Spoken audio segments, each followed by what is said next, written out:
Just talk about the debut brand of Front Street Fights. It's a new company, a local company here. You being a local kid going to Columbia High School, what does it mean to finally have a fight brand in this town that you grew up in?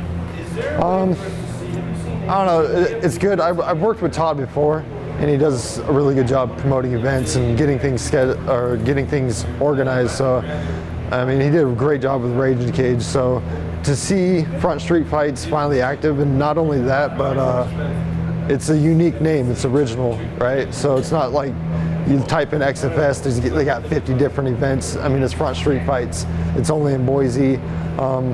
It's exciting, you know. It kind of gives me hope that this sport can grow into one of those events that you're like, oh, that's right under Bellator, right under UFC, you know. That's what I really hope that this event could actually hit to. You talk about the sport growing, and it is still pretty mainstream, but still growing. What does it mean to you to help grow this sport in this town, but to fight on a debut card at an event like this that you want to grow?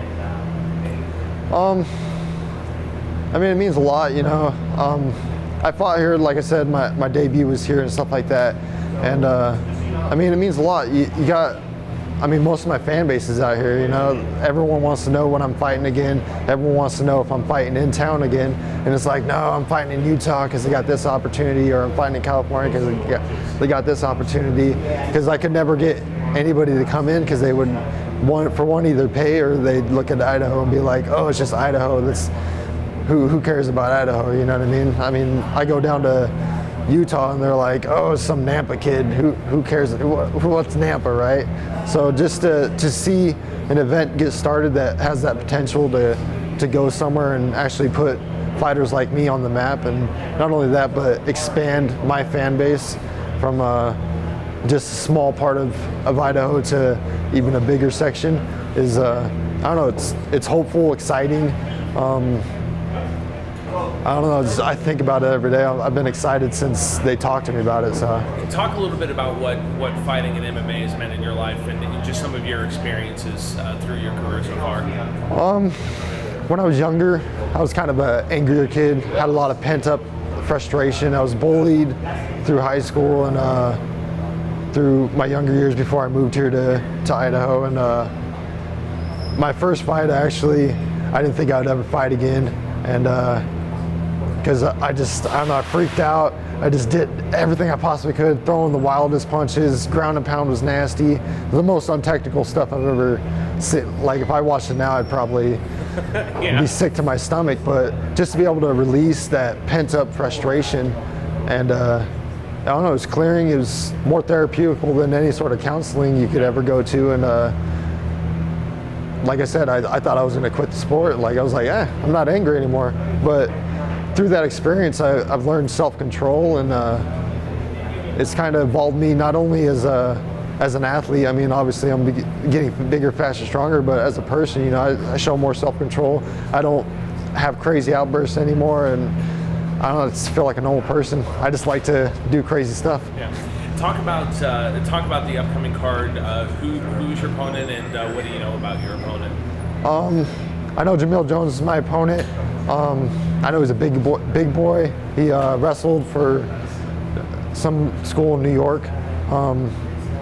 As far as wrestling goes, I'm not too worried about his wrestling. I can wrestle too. I've wrestled with Olympic wrestlers, national champion wrestlers. Even though I'm a high school athlete, you know, I've been with the best of them, and I can hang with the best of them. And his striking, we'll see how it is at the fight. I'm real confident in my striking. As far as jiu-jitsu, he doesn't have much, in my opinion.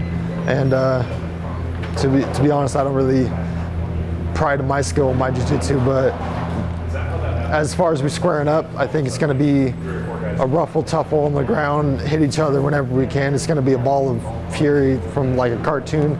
You see them all swirl around. It's going to be two big boys just getting it. So, a couple months from the fight already. It's going to come up quicker than you can imagine. What are you doing to get not only get in shape, but how do you get focused for this? Only being just a few weeks away. Well, first off is getting the camp set up. Getting all the big boys, letting them know that this time, we need you guys there. And so far, it's been working out. It was nice. Friday night, we had like 15 dudes around my size that were just rotating in on us.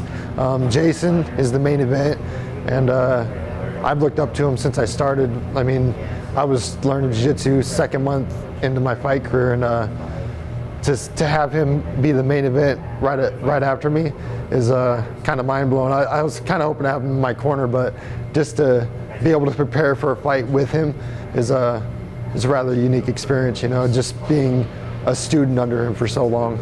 Final thoughts before we let you go. When you walk out into CenturyLink Arena for the debut of Front Street Fights, your co-main eventing, what's it going to be like? Obviously, you know, your mind's going to be focused on the fight, but what's it going to be like to come back in front of your fans, you know, one of your hometowns in this debut event?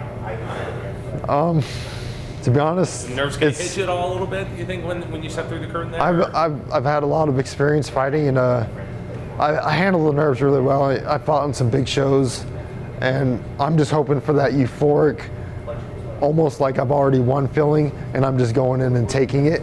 So, and I got a lot of fight shirts coming, so I'm hoping I walk out, see my shirts everywhere, and I'm just like, oh my God, it's my time, right?